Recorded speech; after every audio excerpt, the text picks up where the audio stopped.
Hi, my name is Jackie Salas, and today I'll be sharing a topic that connects somehow with my academic journey and my professional experience. And by the way, I'm recording this video as part of my course project for integrative programming and technology one. And going back to my introduction, I am currently working as a network analyst at Google, so I've seen firsthand how essential these technologies are in real world scenarios, real world environment. So for this discussion, I'll be walking you through two major concepts. The first one is the storage area network and the inter-system communication. So these two topics may seem separate at first, but as we go along, you'll see how closely they work together to support systems or to support computer systems. So let's begin with the first topic. So what is a storage area network? So it is commonly known as SAN. So it is essentially a high-speed specialized network that connects servers to centralized pool or storage devices. Instead of each server storing its own data locally, SAN allows multiple servers to access shared storage as if they are storage attached directly to the motherboard of the computer. That's how fast this SAN works. So this setup is incredibly useful for large organizations that handle massive amounts of data each day because it improves performance, reliability, and scalability. So to understand how SAN works, imagine it as a layered structure. So I prepared here a picture of the architecture diagram of SAN. So there are three main layers, which is the host, which is this part, and sometimes servers also is a part of the host layer. And then the fabric layer, which is this one, and this one, and the storage layer, this one. But there are situations that these servers could be these servers are SAN storage. If you are if you have it on your own, because it is now possible to have it on your own house, it is available in the online market. Okay, so for this, um, we will discuss about the host layer first. So we have the host layer. So this includes the servers or computers that needs access to the stored data. So these hosts use a special hardware called HBAs, that means host bus adapters. So host bus adapters is used to communicate with the SAN. So they send read and write requests, just like how your laptop requests data from its internal drive, except from the fact that in this case, the drive is somewhere else entirely. Have you heard about data storage that is under the sea? That is launched by Microsoft. So it is entirely somewhere else, not in your laptop or computer. So the next one is the fabric layer. So this layer acts as the highway system of the cell. So this layer includes the switches, the routers, fiber optic cables, because this carries data between the servers and the storage devices. So technologies like fiber channels or ISCSI are commonly used here because they offer extremely fast and reliable data transfer. So think of this layer as the traffic system that ensures data moves smoothly and efficiently. And the last one is the storage layer. So this is where the actual data lives. So this layer includes disk array, SSD, and sometimes even zip libraries for long-term storages. So these devices are managed by the storage controllers that handle tasks like data replications, backups, and load balancing. So that is um the storage layer.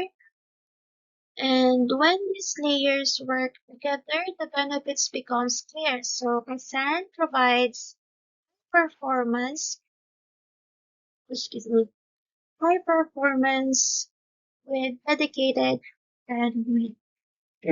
So it centralizes storage management that makes it easier for us, for IT peoples to maintain and scale the data. So it also offers high availability, meaning even if one component fails, the system can or the system can continue running without interruption. And because storage tasks are offloaded from the servers themselves can perform better.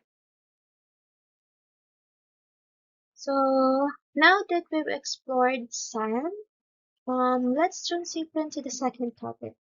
So the second topic is inter-system communication. So inter-system communication, even with a powerful storage system like SAN, different application and system still needs a way to communicate with each other, right? So that's where inter-system communication comes in. So it refers to the methods and technologies that allow different systems, sometimes built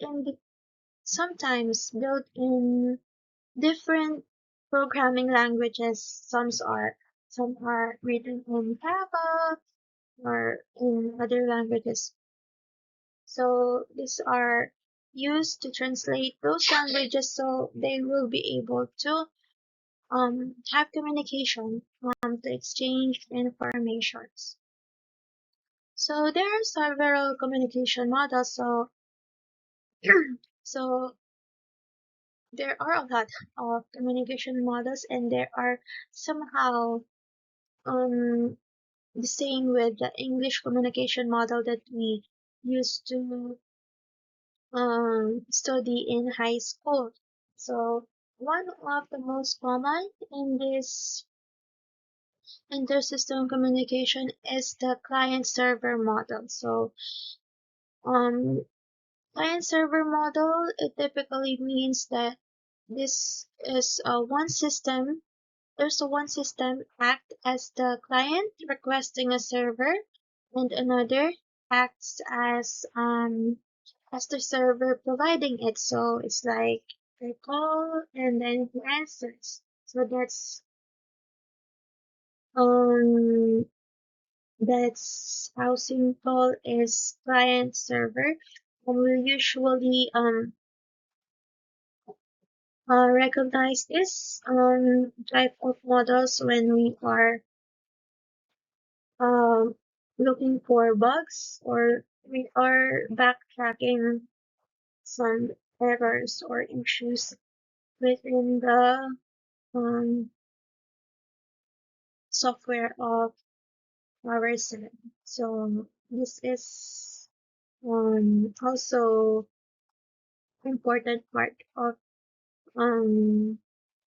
SAN and inter-systems communications.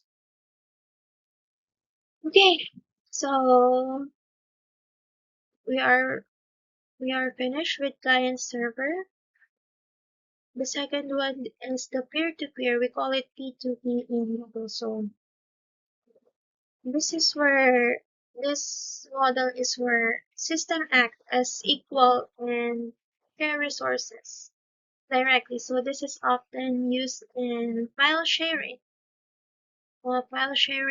networks, or in computing, distributed computing. So we also have message-oriented or asynchronous messaging via queues. Messaging via queues. Okay. So this is where system exchange messages through queues or brokers. So this model is great for, yeah, asynchronous communication, meaning system don't need to be online at the same time. So there are technologies for this like RabbitMQ or Kafka. I don't know the others, but that is the most common. The next one is the remote procedure call. So remote procedure call. Let's call this RPC. So remote. So this is where one system can execute a function on another system. So it's like remoting, legit, literally remoting something. So yeah, it executes a function in another system as if it's were local. So this is widely used in microservices and cloud-based architectures.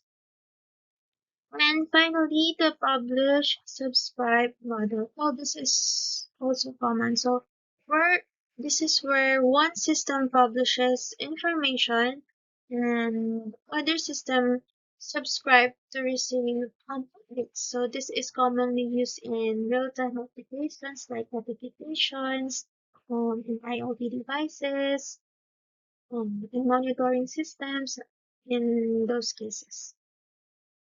So that's it for our communication. So we're through with the communication models. So would like to give you real life example. This is the simplest example that I can think of to um, interconnect SAN and intercommunication systems.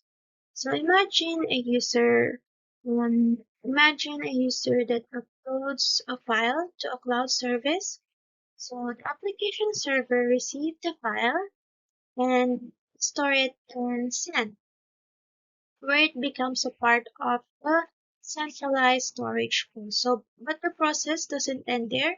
Several system needs to interact with it. So one system checks it for viruses, and another indexes it so it can be searched. And another systems replicate it for backup location, and yet another monitor it for changes. So all the system communicates using different inter-systems communication models. So the indexing service might use remotes on RPC to request metadata. So the backup service might use message queues to schedule replication tasks. So and the monitoring system might use publish subscribe since to receive updates whenever the file was changed or updated.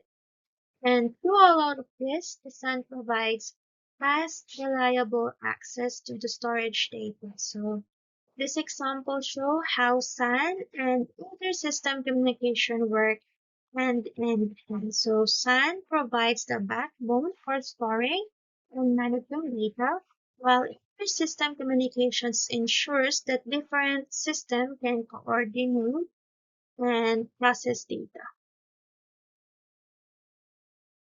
Hmm.